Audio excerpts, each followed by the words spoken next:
92.7 big F M. Good morning. ನಾನು ಪಟ್ಪಟ್ ಪಟಾಕಿ ಶ್ರುತಿ. ನನ್ನ ಜೊತೆಗೆ the one and only additional commissioner of traffic police Dayanand ಅವರಿದ್ದಾರೆ. You should also be like Dayanand ಅವರು. ಇವ್ರನ್ನ ನೋಡಿದ್ರೆ ನಮಗ್ ಆನಂದ ಆಗತ್ತೆ, ಅವ್ರಿಗೆ ನಮ್ಮನ್ನ ನೋಡಿದ್ರೆ ದಯೆ ಬರುತ್ತೆ. ಆಹಾ, ಎಂತ ಕಾಂಬಿನೇಷನ್ ಅಲ್ಲಿ ಹೆಸರು ಇಟ್ಕೊಂಡಿದೀರಾ ನೀವು ದಯಾನಂದ್ ಅಂತ.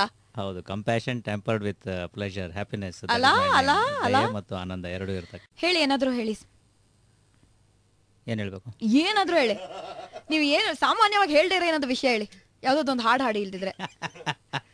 ಸೀರಿಯಸ್ಲಿ ನೋಡಿ, ಯಾವುದೇ ಒಂದು ಕಾರ್ಯಕ್ರಮ ಶುರು ಮಾಡೋಕ್ಕಿಂತ ಮುಂಚೆ ಅದು ಶುಭವಾಗಿರ್ಬೇಕು ಅಂದ್ರೆ ಒಂದು ಹಾಡಿಂದ ಶುರು ಮಾಡ್ಬೇಕಂತೆ ಪ್ರಾರ್ಥನೆ. ಸೊ ಇವತ್ತು ನೀವೇ ಒಂದು ಹಾಡಿಂದ ಶುರು ಮಾಡಿದ್ರೆ ನನ್ನ ಶೋ ಸೂಪರ್ ಡೂಪರ್ ಆಗಿರುತ್ತೆ. ಏನಿದು sir, your in Big Coffee ಕಾರ್ಯಕ್ರಮ. ನೀವು you not outside over there. Everybody has to see the other side of Dayanand also. So please, ಮಕ್ಕಳಿಗೆ ಅಟ್ಲೀಸ್ಟ್ ನೀವು ಏನಾದ್ರು ಒಂದು ಹಾಡು ಹೇಳ್ಕೊಟ್ಟಿರ್ತೀರಾ ಅಲ್ವಾ? ಕನ್ವಿನ್ಸ್ ಮಾಡಕ್ಕೆ ಆಗ್ತಲ್ಲ, ಅದಕ್ಕೆ ಪೊಲೀಸ್ ಆಗಿದ್ದೀರಾ ಅನ್ಸುತ್ತೆ. So welcome to Big coffee. Thank you so much. It's my pleasure to be here. ನಿಮಗೆ ಬಿಗ್ ಕಾಫಿ ಕಾರ್ಯಕ್ರಮದಲ್ಲಿ ಫಸ್ಟ್ 1 ಕಪ್ ಕಾಫಿ ಕೊಡ್ತಾ ಇದ್ದೀನಿ. ಶುಗರ್ಲೆಸ್ ಕಾಫಿ ಕೊಡ್ತಾ ಇದ್ದೀನಿ. Thank you. ಹೆಡ್ಫೋನ್ಸ್ 1 ನಿಮಿಷ ಕೊಡು ಮೈರಾ ಅವ್ರಿಗೆ, ಇಲ್ಲದೆ ಕಾಫಿ ಗೊತ್ತಾಗಲ್ಲ ಅವ್ರಿಗೆ. ಸರ್ 1 ನಿಮಿಷ ಹಾಕೊಳ್ಳಿ headphones, only for coffee. I hope it's not two loud. No. Oh yeah. It's a coffee. Is it filter coffee or? It is big coffee. Big coffee. Okay. ಏನೇ ಮಾಡಿದ್ರು ಸ್ವಲ್ಪ ಬಿಗ್ ಆಗಿ ಮಾಡಬೇಕು. ನೋಡಿ, ಇವಾಗ ರೀಸೆಂಟ್ ಆಗಿ ನೀವು 25ನೇ ರೋಡ್ ಸೇಫ್ಟಿ ಅವೇರ್ನೆಸ್ ವೀಕ್ ಎಷ್ಟು ಬಿಗ್ ಆಗಿ ಇನಾಗ್ರೇಟ್ ಮಾಡಿದ್ರಿ. You done a brilliant job out of it. ನಮ್ಮ ಮಯೂರಲ್ಲಿ ಬಂದಿದಾಗ unfortunately I was in the studio so I couldn't be there, but he was telling me that God Republic Day na prepone ಮಾಡಿಬಿಟ್ಟಿದ್ದಾರೆ ಅನ್ಸುತ್ತೆ ಇವತ್ತಿಗೆ, because it was amazing. ಸುಮಾರು school ಮಕ್ಕಳು and ಆ ಪಾರಿವಾಳ ಹಾರಿಸೋದು. he said you should have been there to witness it. ಮೈಯೆಲ್ಲ ಒಂಥರ ಜುಮ್ ಅಂತಿತ್ತು ಅಂತ. Yes, it was a big function, a very impressive function and a memorable one. Especially school ಮಕ್ಕಳಿಗೆ ಅವರು ಇದು ಮೆಮೊರೇಬಲ್ ಆಗಬೇಕು ಅನ್ನೋ ದೃಷ್ಟಿಯಿಂದ ದೊಡ್ಡ ಪ್ರಮಾಣದಲ್ಲಿ ಮತ್ತು ಅವರಿಗೆ ಅಟ್ರಾಕ್ಟ್ ಆಗೋ ರೀತಿಯಲ್ಲಿ ನಾವು ಮಾಡಿದ್ವಿ. ಮೂಲ ಉದ್ದೇಶ ಅವರಲ್ಲಿ ಈ ರಸ್ತೆ ಸುರಕ್ಷತೆಯ ಬಗ್ಗೆ ಅವರಲ್ಲಿ ಅರಿವನ್ನು, ಜಾಗೃತಿಯನ್ನು ಮೂಡಿಸ್ತಕ್ಕಂಥದ್ದು. ಸೊ ಸ್ಕೂಲ್ ಮಕ್ಕಳು ಅದು ಫೋಕಸ್ ಅಲ್ವಾ ಈ ಸತಿ? ಹೌದು, ಸ್ಕೂಲ್ ಮಕ್ಕಳಿಗೆ ಅಂತಂದರೆ ಎಸ್, ಸ್ಕೂಲ್ ಮಕ್ಕಳು ಮೇನ್ ಫೋಕಸ್ ಅದೇನೆ. ಮೇನ್ಲಿ ಬಿಕಾಸ್ ಏನಂತಂದರೆ ಅವ್ರಿಗೆ ಚಿಕ್ಕ ವಯಸ್ಸಿನಿಂದ ಈ ಸಂಚಾರ ಸುರಕ್ಷತೆ ಬಗ್ಗೆ, ರಸ್ತೆ ಉಪಯೋಗದ ಬಗ್ಗೆ ಅವ್ರಿಗೆ ಹೇಳಿಕೊಟ್ರೆ ಮುಂದೆ ಅವರು ಈ ವಾಹನಗಳನ್ನು ಓಡಿಸ್ತಕ್ಕಂಥ ವಯಸ್ಸಿಗೆ ಬಂದಾಗ ಅವರಲ್ಲಿ ಅದು ಇನ್ಕಲ್ಕೇಟ್ ಆಗಿರಬೇಕು ಅಂತ ಹೇಳಿ. ಎರಡನೇದಾಗಿ ಮಕ್ಕಳ ಒಂದು ಇನ್ಫ್ಲೂಯೆನ್ಸ್ ಪೇರೆಂಟ್ಸ್ ಮೇಲೆ ಭಾಳ ಜಾಸ್ತಿ ಇರ್ತದೆ. Parents are the main culprits in violating rules on the roads.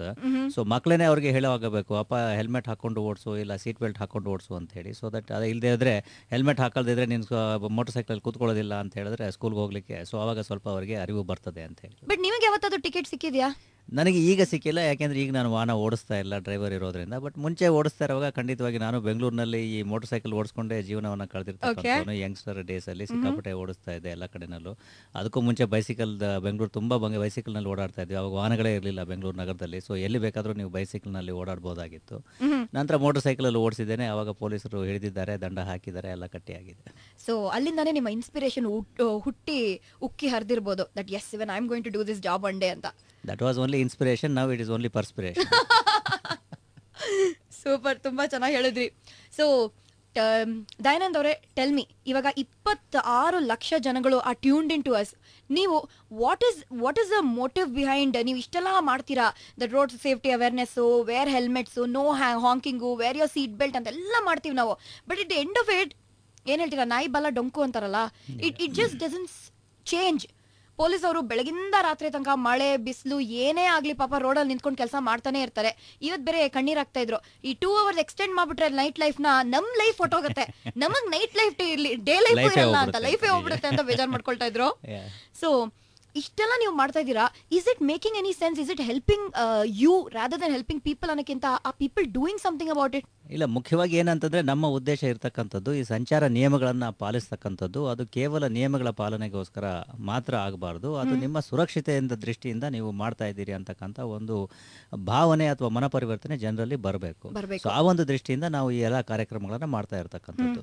ಕೇಸ್ಗಳನ್ನು ಹಾಕ್ತಕ್ಕಂಥದ್ದು, traffic ವೈಲೇಷನ್ಸನ್ನು ಹಿಡಿತಕ್ಕಂಥದ್ದು ಅದು ಒಂದು ಕಡೆ ಆದರೆ, ಇನ್ನೊಂದು ಕಡೆಯಿಂದ ನಾವು ಈ ರೀತಿಯಿಂದಲೂ ಕೂಡ ಜನರನ್ನು ತಲುಪಿ ಅವರಿಗೆ ಇದು ಮನವರಿಕೆ ಆಗೋ ರೀತಿಯಲ್ಲಿ ಅವರಿಗೆ ತಿಳಿಸ್ಬಿಟ್ಟು ರಸ್ತೆ ಸುರಕ್ಷತೆಯನ್ನು ನೀವು ಆ ದೃಷ್ಟಿಯಿಂದ ಮಾಡಿ, ನಿಮ್ಮ ಸುರಕ್ಷತೆಗೋಸ್ಕರ ಮಾಡಿ.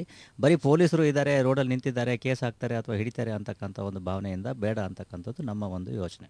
ಖಂಡಿತವಾಗ್ಲು ಸರ್, ಜನಗಳು ಕೇಳಿದ ಪ್ರಶ್ನೆ ನಿಮ್ಮನ್ನ ಕೇಳ್ತೀನಿ. ಪೊಲೀಸ್ ಅವರು ಮರ ಹಿಂದೆ ಔಚ್ಕೊಂಡು ನಿಂತಿರ್ತಾರೆ ಮೇಡಮ್, ನಮ್ಮನ್ನ ಕ್ಯಾಚ್ ಹಾಕೊಳ್ತಾರೆ ಮೇಡಮ್ ಅಂತೆಲ್ಲ ಹೇಳ್ತಿದ್ರು ನಿನ್ನೆ. ಸೊ ಅದಕ್ಕೆ ನಾನು ಒಂದು ಲಾಜಿಕಲ್ ಎಕ್ಸ್ಪ್ಲನೇಷನ್ ಕೊಟ್ಟೆ, ಸೇಯಿಂಗ್ ದಟ್ ನೀವು ನೆಟ್ ಗಾಡಿ ಓಡಿಸಿದ್ರೆ if you don't break rules they will not have the necessity to stand behind trees ಅಂತ. ಬಟ್ ಇದಕ್ಕೆ ನೀವೇನು ಹೇಳ್ತೀರಾ ಸರ್? ನಿಜ, ಇದೊಂದು ಕಳ್ಳ ಪೊಲೀಸರ ರೀತಿಯಲ್ಲಿ ಆಟ ನಡೀತಾ ಇದೆ. ಈ ಜನರು ಈ ವಾಲೇಷನ್ ಅನ್ನ ಮಾಡ್ತಕ್ಕಂಥದ್ದು, ಅದನ್ನ ಹಿಡಿಲಿಕ್ಕೆ ನಮ್ಮ ಪೊಲೀಸರು ಕಳ್ಳರ ತರ ಅಲ್ಲಿ ಇಲ್ಲಿ ಬಚ್ಚಿಟ್ಕೊಂಡು ಅವ್ರು ಬಂದಾಗ ಹಿಡಿತಕ್ಕಂಥದ್ದು ಇದು ಆಗ್ತಾ ಇದೆ. ದುರದೃಷ್ಟವಶಾತ್ ಏನಂದ್ರೆ ಎಲ್ಲರೂ ರಸ್ತೆ ನಿಯಮಗಳನ್ನ ಪಾಲಿಸಲಿಕ್ಕೆ ಶುರು ಮಾಡಿದ್ರೆ ಇದು ಆಗೋದಿಲ್ಲ. That's the main thing. Correct sir. ಮೊನ್ನೆ ಇನ್ಫ್ಯಾಕ್ಟ್ ಏನಾಯ್ತು ಅಂದ್ರೆ, ನಾನು ಗಾಡಿ ಓಡಿಸಿರುವಾಗ ನಿಯರ್ MG ರೋಡ್ ಅಲ್ವಾ, ನಾನು ಅಂದ್ರೆ ನಮ್ಮ ಡ್ರೈವರು ಗಾಡಿ ಓಡಿಸಿರುವಾಗ MG ರೋಡಲ್ಲಿ ಒಬ್ರು ಪೊಲೀಸು ಹೆಲ್ಮೆಟ್ ಹಾಕೊಳ್ದೆ ನೋ ಎಂಟ್ರಿಯಲ್ಲಿ ಬರ್ತಾ ಇದ್ರು. ನಾನು ಕೇಳ್ದೆ ಅವ್ರನ್ನ, ಐ ಸೆಡ್ ಸರ್ ನೀವೇ ರೂಲ್ಸ್ ಫಾಲೋ ಮಾಡಲ್ಲ, ನಮ್ಮನ್ನು ಫಾಲೋ ಮಾಡಿ ಅಂದ್ರೆ ಹೆಂಗ್ ಸರ್ ಅಂತ. ಅದಕ್ಕೆ ಏನ್ರಿ ನಿಮ್ ಗಾಡಿ ನಂಬರು ಅಂದ್ರು. ನಾನೆಂದೆ ಸರ್ ನಾನು ಯಾರು ಗೊತ್ತಾ ಅಂದೆ. ನೀವ್ ಯಾರ್ರಿ ನೀವು ಅಂದ. ಪಟ್ ಪಟಾಕಿ ಶ್ರುತಿ ಅಂದ. ಓ ಶ್ರುತಿ ನೀವ, ಏನ್ರಿ ನೀವು, ನಿಮ್ಮನ್ನೆಲ್ಲ ನಾವು ಬಿಡಲ್ವಾ ಅಂತ ನನಗೆ ಹೇಳ್ತಾರೆ sir. So not that you know, ಇಬ್ರಲ್ಲೂ ಒಂದು ಹೊಂದಾಣಿಕೆ ಇರಬೇಕು ಅಂತ ಕಾಣುತ್ತೆ, ಪೊಲೀಸರು ಮತ್ತು FM. ಚಾನ್ಸೇ ಇಲ್ಲ. ನಾನು ತುಂಬಾ ಒಳ್ಳೆ ಹುಡುಗಿ. ನೀವು ಹೋಗ್ಬಿಟ್ಟು ನೋಡಿ ರೆಕಾರ್ಡ್ಸ್ ನೋಡಿ, ನನ್ನ ಬಗ್ಗೆ ಒಂದು ಕಂಪ್ಲೇಂಟ್ ಇರಲ್ಲ. ನನ್ನ ಡ್ರೈವರ್ ಆ ಥರ ಮ್ಯಾನೇಜ್ ಮಾಡಿದ್ದಾರೆ ಅಂತ ಕಾಣ್ತದೆ. ನಾನು ಎಷ್ಟು ಕ್ಲಾಸ್ ತಗೊಂಡಿದ್ದೀನಿ ನನ್ನ ಡ್ರೈವರ್ದು, ಇಷ್ಟು ಸಿಗ್ನಲ್ ಬ್ರೇಕ್ ಮಾಡಕ್ ಬಿಡಲ್ಲ ನಾನು. ನಿಜ. ಬಟ್ ಐ ಥಿಂಕ್ ಏನ್ ಹೇಳ್ತೀರಾ sir, there is always all kinds of people ಅಲ್ವಾ? ಸೊ ಇವನ್ ಪೊಲೀಸ್ ಅವರಲ್ಲೂ ಕೆಲವು ಇರ್ತಾರೆ ನೋಡಿ, ನಮ್ ಜನಗಳು ಅದನ್ನೇ ಎಕ್ಸಾಂಪಲ್ ಆಗಿ ತಗೊಳ್ತಾರೆ. ಅವ್ರು ಮಾಡುವಾಗ ನಾವ್ ಯಾಕೆ ಮಾಡಕ್ಕಾಗಲ್ಲ ಅಂತ. ಅಲ್ಲ, ಅದು ಹೇಳ್ಬಿಡ್ತಾನೆ, ಪೊಲೀಸರು ಏನು ವೈಲೇಷನ್ ಮಾಡ್ತಾ ಇದ್ದಾರೆ ಅವರು ದಂಡವನ್ನು ಕೂಡ ಕಟ್ತಾ ಇದ್ದಾರೆ. ಅದು ಬಹುಶಃ ಬಹಳ ಜನರಿಗೆ ಗೊತ್ತಿರ್ಲಿಕ್ಕಿಲ್ಲ. ಸಾಕಷ್ಟು ದಂಡವನ್ನ ಪೊಲೀಸ್ ವಾಹನಗಳ ಮೇಲೆ, ಸರ್ಕಾರಿ ವಾಹನಗಳ ಮೇಲೆಯೂ ಕೂಡ ನಾವು ಹಾಕಿದ್ದೇವೆ. ಎಸ್ಪೆಷಲಿ ನಮ್ಮ ಈ ಪಬ್ಲಿಕ್ ಐ ಕ್ಯಾಂಪೇನ್ ನಾವೇನು ಮಾಡಿದ್ದೇವೆ, ಯಾರಾದ್ರೂ ಈ ಟ್ರಾಫಿಕ್ ವೈಲೇಷನ್ಸ್ ಇದ್ರೆ ಅದರ ಫೋಟೋವನ್ನ ತೆಗೆದು ನಮ್ಮ ವೆಬ್ಸೈಟ್ಗೆ ಕಳಿಸಿದ್ರೆ ನಾವು ಅವ್ರ ಮೇಲೆ ಪ್ರಕರಣವನ್ನ ಇದನ್ನ ಮಾಡ್ತೇವೆ. ಸೊ ಆ ರೀತಿ ಇದರಲ್ಲಿ ನಮ್ಮ ಸರ್ಕಾರಿ ವಾಹನಗಳೇ ಜಾಸ್ತಿ ಬರೋದು, ಪಬ್ಲಿಕ್ನವ್ರು ಹಿಡಿಯೋದೇ ಸರ್ಕಾರಿ ವಾಹನಗಳು. ಆತರ. ಸೊ ಇದರಿಂದಾಗಿ ಒಂದು ಬ್ಯಾಲೆನ್ಸ್ ಮೇಂಟೈನ್ ಆಗ್ತಾ ಇದೆ. ಇವಾಗ do people like common people, civil ನಮ್ಮಂತವರು layman, do we have the opportunity ಇವಾಗ ಟ್ರಾಫಿಕ್ ಜೊತೆ ಕೈ ಜೋಡಿಸ್ಕೊಂಡು ನಾವು to contribute to society? Absolutely, you can do it, and many people are doing it also. ಅದಕ್ಕೇನಾದ್ರೂ ಒಂದು ಹೆಸರು ಏನಾದ್ರೂ ಇದೆಯಾ? ಆರ್ ಎರಡು ರೀತಿ ಇದೆ. ಒಂದು, ಈಗಾಗಲೇ ಹೇಳಿದಾಗೆ ಪಬ್ಲಿಕ್ ಕ್ಯಾಂಪೇನ್ ನಾವೇನ್ ಮಾಡಿದ್ದೇವೆ, any common man, we are empowering the common man to ಎಲ್ಲಾದ್ರೂ ಟ್ರಾಫಿಕ್ ವೈಲೇಷನ್ಸ್ ಆಗ್ತಾ ಇದ್ರೆ ಮೊದಲೇನಂತಂದ್ರೆ ಅಯ್ಯೋ ಮಾಡ್ತಾ ಇದ್ರೆ ನಾವೇನ್ ಮಾಡ್ಲಿಕ್ಕೆ ಆಗಲ್ಲ ಅಂತೇಳಿ, ಈಗ ಆ ರೀತಿ ಕೈ ಚೆಲ್ತಕ್ಕಂತ ಪ್ರಮೇಯ ಇಲ್ಲ. ನಿಮ್ಮ ಹತ್ರ ಒಂದು ಮೊಬೈಲ್ ಫೋನ್ ಅಥವಾ ಒಂದು ಕ್ಯಾಮ್ರಾ ಇತ್ತಂದ್ರೆ ಅದರಲ್ಲಿ ಫೋಟೋವನ್ನ ತೆಗೆದು ನಮ್ಮ ವೆಬ್ಸೈಟ್ಗೆ ಹಾಕಿದ್ರೆ ನಾವು ಅವ್ರ ಮೇಲೆ ಟ್ರಾಫಿಕ್ ವೈಲೇಷನ್ ಚಲನನ್ನ ಜನರೇಟ್ ಮಾಡ್ತೇವೆ. ಈ ರೀತಿ ಪ್ರತಿ ದಿವಸ ನಮಗೆ ಸುಮಾರು 20-30 ಕಂಪ್ಲೇಂಟ್ಗಳು ಬರ್ತಾ ಇದ್ದಾವೆ. ಸೊ ಅದ್ರ ಮೇಲೆ ನಾವು ಕ್ರಮವನ್ನ ತೆಗೆದುಕೊಳ್ತಾ ಇದ್ದೇವೆ. ಎರಡನೇದಾಗಿ, ಇನ್ನೂ ಆಕ್ಟಿವ್ ಆಗಿ ನೀವು ಪೊಲೀಸ್ ಇಲಾಖೆ ಜೊತೆಗೆ ಟ್ರಾಫಿಕ್ ಇದರಲ್ಲಿ ಭಾಗವಹಿಸಬೇಕು ಅಂತ ಹೇಳಿದ್ರೆ, we have this traffic warden organisation ಅಂತ ಇದೆ. It's purely a voluntary organisation of citizens of Bangalore. ಸುಮಾರು 85-86ನೇ ಇಸವಿಯಿಂದ ಬೆಂಗಳೂರು ನಗರದಲ್ಲಿ ಇದು ಅಸ್ತಿತ್ವಕ್ಕೆ ಬಂದು ಈಗಲೂ ಕೂಡ ಚೆನ್ನಾಗಿ ನಡ್ಕೊಂಡು ಹೋಗ್ತಾ ಇದೆ. ಬಹಳಷ್ಟು ಜನ ಈ ಸಿಟಿಸನ್ ಬೆಂಗಳೂರಿನವ್ರು ಏನಿದ್ದಾರೆ, ಅವರಿಗೆ ಟ್ರಾಫಿಕ್ ಅಂದ್ರೆ ಒಂದು ರೀತಿಯ ಪ್ಯಾಷನ್ ಇದೆ. ಅಂತವರು ಬಂದು ಪ್ರತಿ ದಿವಸ ಅಥವಾ ಅವ್ರಿಗೆ ಯಾವಾಗ ಬಿಡುವಾಗಿರ್ತದೆ ಆ ಸಮಯದಲ್ಲಿ ಬಂದು ಅವರು ರಸ್ತೆಗಳಲ್ಲಿ ನಿಂತು ರಸ್ತೆಗಳ ಒಂದು ರೆಗ್ಯುಲೇಷನ್ ಅನ್ನು ಮಾಡ್ತಕ್ಕಂಥದ್ದನ್ನು ಅವರು ಮಾಡ್ತಾ ಇದ್ದಾರೆ. ಸೊ ಬಹಳಷ್ಟು ಜನ ಬೇರೆ ಬೇರೆ ಈ ಉದ್ಯೋಗಗಳಲ್ಲಿ ಇರ್ತಕ್ಕಂಥವ್ರು, IT ಯಲ್ಲಿ ಇರ್ತಕ್ಕಂಥವ್ರು, ಬ್ಯಾಂಕ್ನಲ್ಲಿ ಇರ್ತಕ್ಕಂಥವ್ರು, ಲೆಕ್ಚರರ್ಸು, ಟೀಚರ್ಸು ಅಂಥವ್ರು ಕೂಡ ಇದರಲ್ಲಿ ಇದ್ದಾರೆ. ಜೊತೆಗೆ ಇನ್ನೊಂದು ಒಳ್ಳೆ ಕೆಲಸ ಅವ್ರು ಮಾಡ್ತಾ ಇರ್ತಕ್ಕಂಥದ್ದು, ನಮ್ಮ ಮಕ್ಕಳುಗಳಿಗೆ ಈ ಇದನ್ನ ಟ್ರಾಫಿಕ್ ಇದ್ರ ಬಗ್ಗೆ ಅವರು ತಿಳುವಳಿಕೆನ ಕೊಡ್ತಕ್ಕಂಥದ್ದು. ಬೇರೆ ಬೇರೆ ಶಾಲೆಗಳಿಗೆ ಹೋಗಿ ಅಲ್ಲಿ ಹೋಗಿ ಅವ್ರಿಗೆ ಈ ಒಂದು ಎಲ್ಲ ವಿಷಯಗಳ ಬಗ್ಗೆ ಮಕ್ಕಳಿಗೆ ತಿಳುವಳಿಕೆಯನ್ನು ಕೂಡ ಕೊಡ್ತಕ್ಕಂಥದ್ದನ್ನ ಮಾಡ್ತಾ ಇದ್ದಾರೆ. ಇಟ್ ವಾಸ್ ಯೋರ್ ಐಡಿಯಾ ಅಲ್ವಾ ಸರ್? ಯು ಸೆಡ್ ದಟ್ ಈ traffic should become a curriculum schools ಅಲ್ಲೂ, it should become a subject actually ಅಂತ. No, it's not my idea, it is government of ಇಂಡಿಯಾದಿಂದ ಈ ವರ್ಷ ಬಂದಿರತಕ್ಕಂತ ಇದರಲ್ಲಿ ಏನಿದೆ ಅದರಲ್ಲಿ ಅವರು ಒಂದು ಈ ಸಜೆಷನ್ ಅನ್ನ ಕೊಟ್ಟಿದ್ದಾರೆ. ನಾವು ಅದನ್ನ ರೆಸೊನೇಟ್ ಮಾಡ್ತಾ ಇದ್ದೇವೆ. It's a very good idea. I think ಈ ಪಬ್ಲಿಕ್ ಇನ್ಸ್ಟ್ರಕ್ಷನ್ ಕಮಿಷನರ್ ಅಂದ್ರೆ ಎಜುಕೇಶನ್ ಕಮಿಷನರ್ ಈಗಾಗಲೇ ಅದನ್ನು ಆಕ್ಸೆಪ್ಟ್ ಮಾಡಿದ್ದಾರೆ. ಬಹುಶಃ ಮುಂದಿನ ವರ್ಷದಿಂದ ಈ ಪ್ರಾಥಮಿಕ ಹಂತದಲ್ಲಿ ಈ ಒಂದು ಟ್ರಾಫಿಕ್ ಡಿಸಿಪ್ಲಿನ್ ಅಥವಾ ರಸ್ತೆ ಸುರಕ್ಷತೆ ಅಂತಕ್ಕಂಥದ್ದು ಒಂದು ಕರಿಕ್ಯುಲಮ್ನಲ್ಲೇ ಬಹುಶಃ ಅಳವಡಿಕೆ ಆಗ್ತದೆ ಅಂತ ನಾನು ಭಾವಿಸಿದ್ದೇನೆ. What is the maximum complaints you get Ananda ಅವರೇ? ಲೈಕ್ ಫಾರ್ ಎಕ್ಸಾಂಪಲ್, ಏನು ಹೆಲ್ಮೆಟ್ ಹಾಕೊಳ್ಳಲ್ಲ, is that the big issue ಬೆಂಗಳೂರಲ್ಲಿ. ಇವಾಗ honking has become a nuisance. ಯಪ್ಪಾ ದೇವ್ರೆ, is that the big issue? ಏನು, what is our biggest problem? ಇವಾಗ ನಾವು ನಮ್ಮ ಹಕ್ಕು ಗುರು ಅಂತ ಹೇಳ್ತಾ ಇದೀವಿ. ನಮ್ಮ ಹಕ್ಕು ಯುನೋ ಲೈಕ್ ಫಾರ್ ಎಕ್ಸಾಂಪಲ್ ಪೆಡೆಸ್ಟ್ರಿಯನ್ಸ್ಗೆ ಒಳ್ಳೆ ಫುಟ್ಪಾತ್ ಬೇಕು, ಅದು ನಮ್ಮ ಹಕ್ಕು ಅಂತೆಲ್ಲ ನಾವು ಕೇಳ್ತಾ ಇದೀವಿ. ಬಟ್ ಯು ಆಸ್ ಪೊಲೀಸ್ ನೀವು ಹೇಳ್ಬೋದು ಇದು ನಮ್ಮ ಹಕ್ಕು ಗುರು, ನೀವುಗಳು ಈ ತರ ಮಾಡಲ್ಲ ಅಂತ. What is that which we are bothering you with? ಇಲ್ಲ, ಮುಖ್ಯವಾಗಿ ಏನಂತಂದರೆ ನಾವು ಅಪಘಾತಗಳನ್ನು ಕಡಿಮೆ ಮಾಡಬೇಕಾಗಿತ್ತು ಅಂತ ಹೇಳಿದ್ರೆ ಕೆಲವೊಂದು ಅಂಶಗಳನ್ನು ಈ ವಾಹನ ಚಾಲಕರು ಅಳವಡಿಕೆ ಮಾಡ್ಕೋಬೇಕಾಗ್ತದೆ. ಮುಖ್ಯವಾಗಿ ಸೀಟ್ ಬೆಲ್ಟನ್ನು ಹಾಕ್ತಕ್ಕಂಥದ್ದು, ಕರೆಕ್ಟ್. ಹೆಲ್ಮೆಟ್ ಧರಿಸ್ತಕ್ಕಂಥದ್ದು, ಕುಡಿದ ಅಮಲಿನಲ್ಲಿ ವಾಹನವನ್ನು ಚಾಲನೆ ಮಾಡದೇ ಇರತಕ್ಕಂಥದ್ದು, ಈ ರೀತಿಯ ಒಂದು 3-4 ಅಂಶಗಳು ಬಹಳ ಪ್ರಮುಖವಾಗಿರ್ತಕ್ಕಂಥದ್ದು. ಇವೇ ಅಪಘಾತಗಳಿಗೆ ಪ್ರಮುಖ ಕಾರಣ ಕೂಡ ಆಗ್ತಾ ಇರ್ತಕ್ಕಂಥದ್ದನ್ನು ನಾವು ಗಮನಿಸಿದ್ದೇವೆ. ಅದಕ್ಕೋಸ್ಕರ ಇದ್ರ ಬಗ್ಗೆ ಹೆಚ್ಚಿನ ಒತ್ತನ್ನು ನಾವು ಈಗ ಕೊಡ್ತಾ ಇದ್ದೇವೆ. ಅದ್ರ ಜೊತೆಗೆ ಸೇಫ್ಟಿ ದೃಷ್ಟಿಯಿಂದ ನೋಡೋದಾದರೆ ಈ ಸನ್ ಫಿಲ್ಮ್ ಹಾಕ್ತಾ ಇರತಕ್ಕಂಥದ್ದು, ಹಾಗೆಯೇ ಆಟೋ ರಿಕ್ಷಾಗಳಲ್ಲಿ ಹೋಗ್ತಕ್ಕಂಥ ಪ್ಯಾಸೆಂಜರ್ಗಳಿಗೆ ರಕ್ಷಣೆ ಕೊಡ್ತಕ್ಕಂಥದ್ದು, ಈ ರೀತಿಯ ಅಂಶಗಳನ್ನು ಕೂಡ ನಾವು ಒತ್ತು ಮಾಡ್ತಾ ಇದ್ದೇವೆ. ಬಟ್ ಕರುಳು ಕಿತ್ಕೊಂಡು ಬರುತ್ತೆ ಅಂತಾರಲ್ಲ ಸರ್, ಬೆಂಗಳೂರಲ್ಲಿ ಆ್ಯಂಬ್ಯುಲೆನ್ಸಿಗೆ ದಾರಿನೇ ಕೊಡಲ್ಲ. ನೀವು ಏನೇ ಹೇಳಿ ಬಡ್ಕೊಂಡು ಸಾಯ್ತಾ ಇರ್ತಾರವರು. ಅವ್ರು ಐ ಡೋಂಟ್ ನೋ, ಸಮ್ಟೈಮ್ಸ್ ನನಗೆ ನಿಜವಾಗ್ಲೂ ಫ್ರಸ್ಟ್ರೇಷನ್ ಆಗುತ್ತೆ. ಅಲ್ಲಿ ಗ್ರೀನ್ ಸಿಗ್ನಲ್ ಇದ್ರೇನೂ ಗಾಡಿ ಮುಂದೆ ಹೋಗಲ್ಲ, ರೆಡ್ ಸಿಗ್ನಲ್ ಇದ್ದಾಗ ಆಂಬ್ಯುಲೆನ್ಸ್ ಸಿಕ್ಕಾಕೊಂಡಿದೆ, wait for it to turn green. It's not necessary. ಅವ್ರು ಆಕ್ಚುಲಿ ಹೋಗ್ಬೋದು, they can let the ambulance guy pass. ಇನ್ ಕೆಲವರು ಆಫ್ಕೋರ್ಸ್ ಚಾನ್ಸ್ ಪೇ ಡಾನ್ಸ್ ಅಂತ ಆಂಬ್ಯುಲೆನ್ಸ್ ಪಕ್ಕನೇ ಇರ್ತಾರೆ, ಆಂಬ್ಯುಲೆನ್ಸ್ ಜೊತೆ ನಾವು ಎಸ್ಕೇಪ್ ಆಗೋಣ ಅಂತ. ಬಟ್ ಇದು ಒಂದು ದುರದೃಷ್ಟವಶಾತ್ ನಮ್ಮ ಜನರಿಗೆ ಇದ್ರ ಬಗ್ಗೆ ಹೆಚ್ಚಿನ ತಿಳುವಳಿಕೆ ಇಲ್ಲ. ಏನಂತಂದ್ರೆ ಅವ್ರು ಯೋಚನೆ ಮಾಡಬೇಕಾಗಿರ್ತದೆ, ಯಾವುದಾದ್ರೂ ಒಂದು ಸಂದರ್ಭದಲ್ಲಿ ಅವರು ಕೂಡ ಈ ಆಂಬ್ಯುಲೆನ್ಸ್ ಅಲ್ಲಿ ಹೋಗ್ತಾ ಇರ್ಬೋದು. ಸೊ ಆ ರೀತಿ ಆದಾಗ ಬೇರೆಯವರು ಇದೇ ರೀತಿ ಅವ್ರ ಜೊತೆ ಇದನ್ನ ಬಿಹೇವ್ ಮಾಡಿದ್ರೆ ಏನಾಗ್ತದೆ ಅವರ ಪರಿಸ್ಥಿತಿ ಅಂತ ಹೇಳಿ. ಸೊ ಅದಕ್ಕೋಸ್ಕರ ಆಂಬ್ಯುಲೆನ್ಸ್ ಬಂದಾಗ ಬಹಳ ಜನ ಕನ್ಫ್ಯೂಸ್ ಆಗ್ತಾರೆ, ಬಹಳ ಜನ ಅದ್ರ ಬಗ್ಗೆ ಗಮನ ತಲೆನೇ ಕೆಡಿಸ್ಕೊಳ್ಳೋದಿಲ್ಲ. ಬಹಳ ಜನ ನೀವು ಹೇಳಿದ ಹಾಗೆ ಅದ್ರ ಜೊತೆನೆ ಸೇರ್ಕೊಂಡು ತಾವು ಕೂಡ ಕ್ಲಿಯರ್ ಆಗ್ಲಿಕ್ಕೆ ನೋಡ್ತಕ್ಕಂಥದ್ದು, ಈ ರೀತಿಯ ಕೆಲವೊಂದು ತಪ್ಪು ಒಂದು ರೂಢಿಗತವಾಗಿರ್ತಕ್ಕಂಥದ್ದು ಒಂದು ಪ್ರವೃತ್ತಿ ಇದೆ. ಅದನ್ನ ಹೋಗ್ಲಾಡಿಸ್ಬಿಟ್ಟು ಆಂಬ್ಯುಲೆನ್ಸ್ ಬಂದಾಗ the minimum least required is to go either left or right. So ಅದನ್ನು ಮಾಡಿದ್ರೆ ಆಂಬ್ಯುಲೆನ್ಸ್ ಮುಂದೆ ಹೋಗಲಿಕ್ಕೆ ಸಾಧ್ಯ ಆಗ್ತದೆ. ಅದು ಹೋಯ್ತು ಅಂದರೆ ಮುಗಿದೋಯ್ತು, ನಿಮ್ಮ ನಂತರದಲ್ಲಿ ನೀವು ಕೂಡ ಸಂಚಾರದಲ್ಲಿ ಹೋಗ್ಬೋದಾಗ್ತದೆ. ಬಟ್ ಅಷ್ಟು ಸಣ್ಣ ಒಂದು ಇದನ್ನು ಮಾಡಲಿಕ್ಕೆ ನಮ್ಮ ಜನರಿಗೆ ಸಾಧ್ಯ ಆಗ್ತಾ ಇಲ್ಲ. ಅದಕ್ಕೆ are you coming up with anything for that? ಈಗ ಅದಕ್ಕೋಸ್ಕರನೇ what we are thinking is technological solution ಅನ್ನು ನೋಡ್ತಾ ಇದ್ದೇವೆ. ಅಂದರೆ ಈ ಸಿಗ್ನಲ್ ಲೈಟ್ಗಳ ಬಳಿ ಬಂದಾಗ ಆಂಬ್ಯುಲೆನ್ಸ್ಗೆ ಸಿಗ್ನಲ್ ಲೈಟ್ ಆಟೋಮೆಟಿಕ್ ಆಗಿ ಗ್ರೀನ್ ಸಿಗ್ನಲ್ಗೆ ಟರ್ನ್ ಆಗ್ತಕ್ಕಂಥದ್ದು. ಸೊ ಆ ರೀತಿ ಒಂದು ಇದನ್ನು ನಾವು ಈಗಾಗಲೇ ಪೈಲಟ್ ಪ್ರಾಜೆಕ್ಟನ್ನು ಮಾಡಿದ್ದೇವೆ. ಅದ್ರ ಬಗ್ಗೆ ಈಗ ಅನುಷ್ಠಾನದ ಬಗ್ಗೆ ಈಗ ಯೋಚನೆ ನಡೀತಾ ಇದೆ. ಆಂಬ್ಯುಲೆನ್ಸ್ಗಳಿಗೆ ಈಗ ಒಂದು ಸೆನ್ಸರನ್ನು ಹಾಕ್ಬಿಟ್ಟು ನಮ್ಮ ಸಿಗ್ನಲ್ ಲೈಟ್ಗಳ ಹತ್ರ ಬಂದಾಗಲೇ ಅದು ಡಿಟೆಕ್ಟ್ ಮಾಡ್ತಕ್ಕಂಥ ಸುಮಾರು 800 ಮೀಟರ್ ದೂರದಿಂದಲೇ, ಮತ್ತು ಅದು ಆಂಬ್ಯುಲೆನ್ಸ್ ಸಿಗ್ನಲ್ ಹತ್ರ ಬಂದಾಗ ಆಟೋಮೆಟಿಕಲಿ ಯಾವ ಕಡೆ ಹೋಗ್ತದೆ ಅನ್ನೋದನ್ನ ಗಮನಿಸಿ ಅವರು ಲೆಫ್ಟ್ ಇಂಡಿಕೇಟರ್ ಹಾಕಿದ್ರೆ ಲೆಫ್ಟ್ ಕಡೆಗೆ ಸಿಗ್ನಲ್ ಓಪನ್ ಆಗಬೇಕು, ರೈಟ್ ಇದ್ರೆ ರೈಟ್ಗೆ ಓಪನ್ ಆಗಬೇಕು, ಯಾವುದೂ ಇಲ್ಲ ಅಂದರೆ ಸ್ಟ್ರೇಟ್ ಹೋಗ್ತಕ್ಕಂಥದ್ದು. ಈ ರೀತಿ ಮಾಡಲಿಕ್ಕೆ ಪ್ರಯತ್ನವನ್ನು ಮಾಡ್ತಾ ಇದ್ದೇವೆ. ಬಹುಶಃ ಈ ವರ್ಷ ಅದನ್ನು ಇಂಪ್ಲಿಮೆಂಟ್ ಮಾಡ್ತೇವೆ. That will be a brilliant thing. ಮಾಡಿಬಿಟ್ರೆ ನಾವು at least in some way will feel that ನಾವು ಹೆಲ್ಪ್ ಮಾಡ್ತಾ ಇದೀವಪ್ಪ ಅಂತ.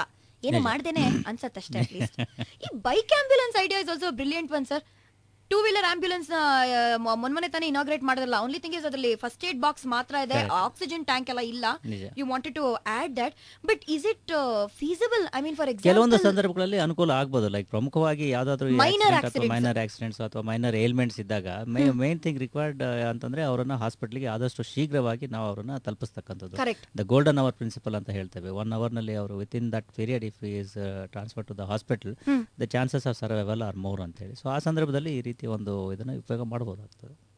ಸರ್ ನಿಮ್ಗೆ ಬೇಜಾರಾಗ್ಬೋದು ನಾನು ಕೇಳೋ ಪ್ರಶ್ನೆ ಕೇಳಿ, ನಿಮಗೆ ಆನಂದದಿಂದ ಬೇಜಾರಾನಂದ ಆಗೋಗ್ಬೋದು ನೀವು ಇವಾಗ. ಬಟ್ ನಾ ಕೇಳಲೇಬೇಕು.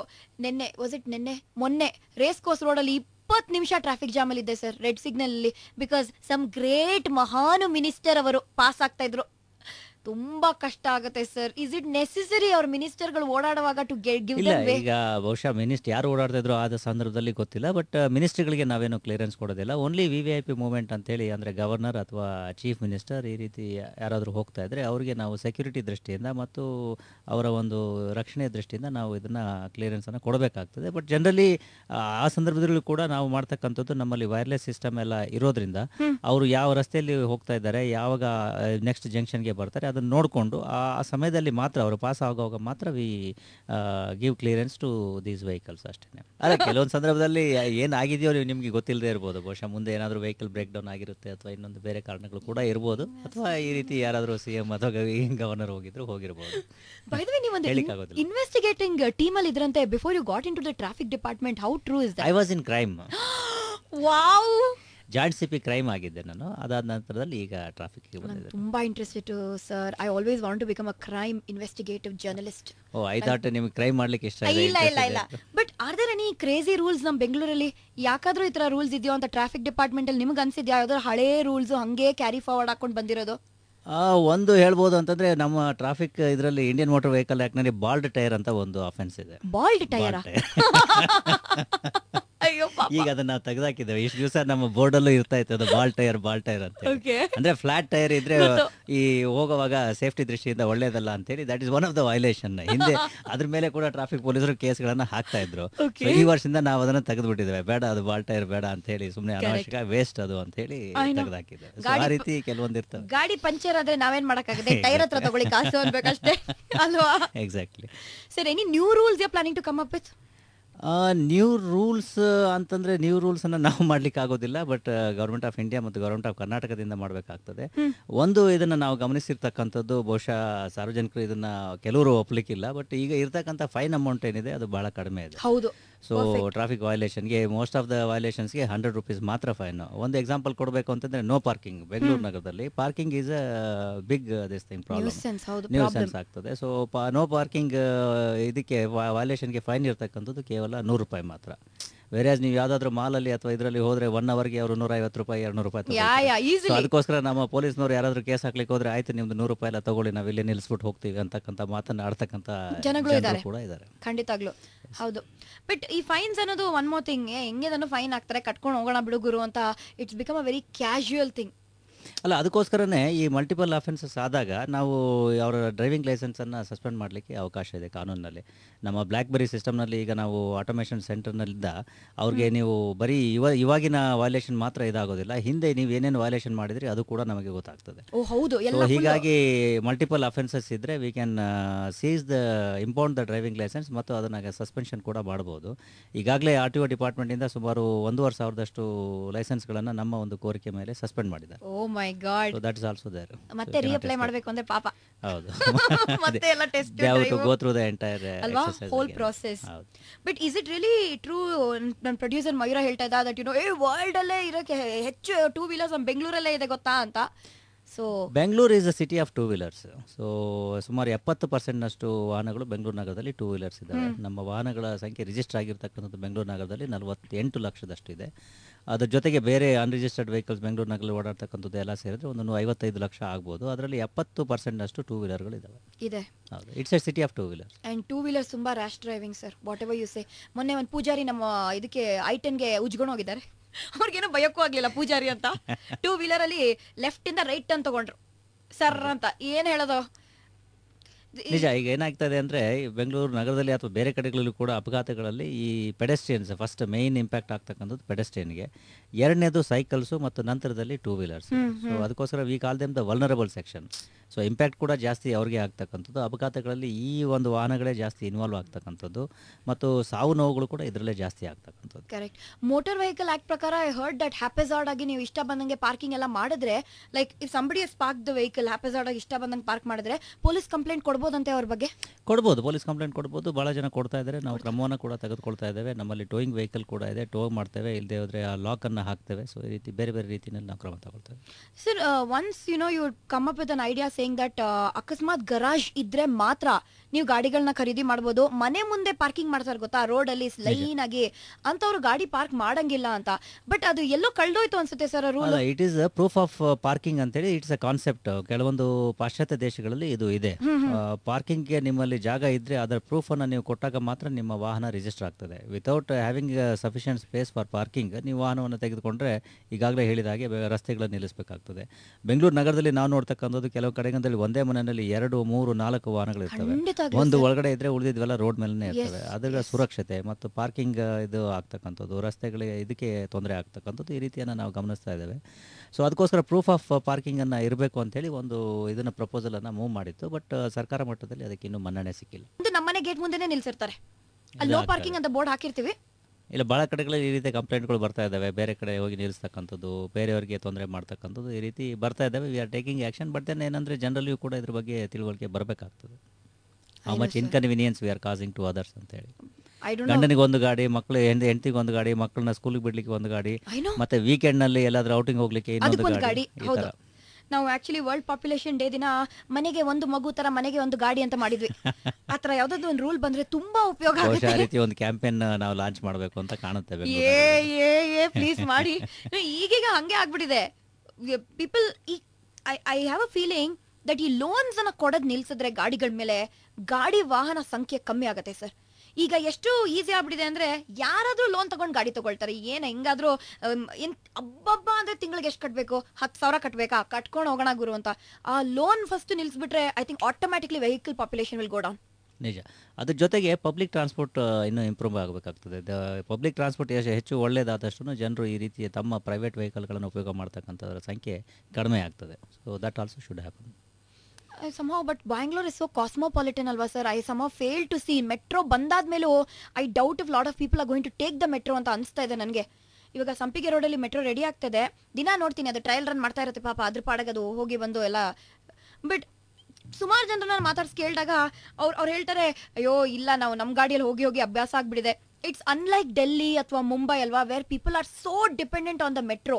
ಇಲ್ಲ ಆ ಥರ ಬರುತ್ತಾ stage when we are going to depend on public transport? ಬದಲಾವಣೆ ಆಗಲೇಬೇಕಾಗ್ತದೆ. ಈಗ ಬೆಂಗಳೂರು ನಗರದ ಮೊದಲಿನ ಥರ ಇಲ್ಲ. ಈಗಾಗಲೇ ನಾನು ಹೇಳಿದಾಗೆ ಚಿಕ್ಕವರಿದ್ದಾಗ ನಾವು ಸೈಕಲ್ನಲ್ಲೇ ಬೆಂಗಳೂರು ನಗರವನ್ನು ಓಡಾಡ್ತಾ ಇದ್ವಿ, ನಂತರ ಟೂ ವೀಲರ್ನಲ್ಲಿ ಓಡಾಡ್ತಾ ಇದ್ವಿ. ಈಗ ಆ ರೀತಿಯ ಪರಿಸ್ಥಿತಿ ಇಲ್ಲ. ಸೊ ಪರಿಸ್ಥಿತಿಗೆ ಅನುಗುಣವಾಗಿ ನಾವು ಕೂಡ ಬದಲಾವಣೆಯನ್ನು ಮಾಡ್ಕೋಬೇಕಾಗ್ತದೆ. ಸೊ ಆ ದೃಷ್ಟಿಯಿಂದ ಬಹುಶಃ ಪಬ್ಲಿಕ್ ಟ್ರಾನ್ಸ್ಪೋರ್ಟ್ ಉಪಯೋಗಿಸ್ತಕ್ಕಂಥದ್ದು, ಪಬ್ಲಿಕ್ ಟ್ರಾನ್ಸ್ಪೋರ್ಟ್ ಈಗ BMTC ಇದೆ, ಅದ್ರ ಜೊತೆಗೆ ಮೆಟ್ರೋ ಕೂಡ ಬಂದಿದೆ. ಬಹುಶಃ ಬೇರೆ ವ್ಯವಸ್ಥೆಗಳು ಕೂಡ ಮುಂದೆ ಬರ್ಬೋದು. ಅದನ್ನು ಜನರು ಅವಲಂಬಿಸಬೇಕಾಗ್ತದೆ ಮುಂದಿನ ದಿನಗಳಲ್ಲಿ. ಸೊ ಏನಾದರೂ ನಾನು ಹೇಳ್ತಿದ್ದೆ ಗೊತ್ತಾ ಸರ್, ನೋ ಹಾಂಕಿಂಗ್ ಅಂತ ಒಂದು ರೂಲ್ ಮಾಡಿದ್ದೀರಾ. ಅವತ್ತು ಒಂದ್ಸತಿ ಆಟೋ ಡ್ರೈವರ್ಸ್ ಬೈಕೊಳ್ತಾರೆ, ಬಟ್ ಆಟೋ ಡ್ರೈವರ್ಸ್ ಇಲ್ಲದೇ ಇರೋ ದಿನ ತುಂಬ ಪೀಸ್ಫುಲ್ ಆಗಿತ್ತು. ರೋಡ್ಸ್ ತುಂಬ ಬೇಗ ಮನೆಗೆ ರೀಚ್ ಆಗೋದ್ವಿ 20 ಮಿನಿಟ್ಸ್ ಅಲ್ಲ ಇಲ್ಲಿಂದ ಮಲ್ಲೇಶ್ವರಂಗೆ. Is there a possibility international countries ಅಲ್ಲಿ ನೀವು ಹೇಳ್ದಂಗೆ ಒಂದೊಂದು ದಿನಕ್ಕೆ ಒಂದೊಂದು ಟೈಪ್ ಆಫ್ ಗಾಡಿ is not allowed on road ಅಂತ ಬರುತ್ತಲ್ಲ, ಆ ಥರ ಬೆಂಗಳೂರಲ್ಲಿ ಏನಾದರೂ ಮಾಡೋ ಚಾನ್ಸ್ ಇದೆ? ಮನುಷ್ಯರ್ಗಿಂತ ಜಾಸ್ತಿ ವೆಹಿಕಲ್ಸ್ ಆಗ್ಬಿಡಿದೆ ಇಲ್ಲಿ. ಇಲ್ಲ, ಮುಖ್ಯವಾಗಿ ಏನಂದರೆ ಈ ರೀತಿಯ ವಿಷಯಗಳ ಬಗ್ಗೆ ಪಬ್ಲಿಕ್ ಒಪಿನಿಯನನ್ನು ನಾವು ಜನರೇಟ್ ಮಾಡಬೇಕಾಗ್ತದೆ. ಬೇರೆ ಬೇರೆ ದೇಶಗಳಲ್ಲಿ ಬೇರೆ ಬೇರೆ ರೀತಿಯಲ್ಲಿ ಅವರು ರೆಗ್ಯುಲೇಟನ್ನು ಮಾಡ್ತಾ ಇದ್ದಾರೆ ಸಂಚಾರವನ್ನು ಸಾಕಷ್ಟು ಸಂಖ್ಯೆಯಲ್ಲಿ. ಪ್ರಮುಖವಾಗಿ ಈ ನೋ ಹಾಂಕಿಂಗ್ ಬಗ್ಗೆ ಹೇಳೋದಾದರೆ, ಪಾಶ್ಚಾತ್ಯ ದೇಶಗಳಲ್ಲಿ honking is considered as rude behaviour on road. ಯಾರಾದರೂ ಹಾಂಕಿಂಗ್ ಮಾಡಿದ್ರೆ ಎಲ್ಲರೂ ತಿರುಗಿ ನೋಡ್ತಾರೆ ಅಥವಾ ಯಾಕೆ ಅಂತ ಕೇಳ್ತಾರೆ. ಸೊ ಇಲ್ಲಿ ಏನಂತಂದರೆ ನಮಗೇನು ಮಾಡಲಿಕ್ಕೆ ತೋಚದೇ ಇದ್ದರೆ ನಾವು ಹಾಂಕ್ ಮಾಡ್ತೇವೆ. ಸೊ ಏನು ಗೊತ್ತಾಗಲಿದ್ರೆ ಸುಮ್ಮನೆ ಹಾಂಕ್ ಮಾಡೋದು, ಆ ರೀತಿಯ ಒಂದು ಪರಿಸ್ಥಿತಿ ಇದೆ. ಬಹುಶಃ ಕಾಲಕ್ರಮೇಣ ಇದು ಬದಲಾಗ್ತದೆ ಅಂತ ಅನ್ಕೊಂಡಿದ್ದಾರೆ. ಇದು ಅಭ್ಯಾಸ ಆಗ್ಬಿಡಿದೆ.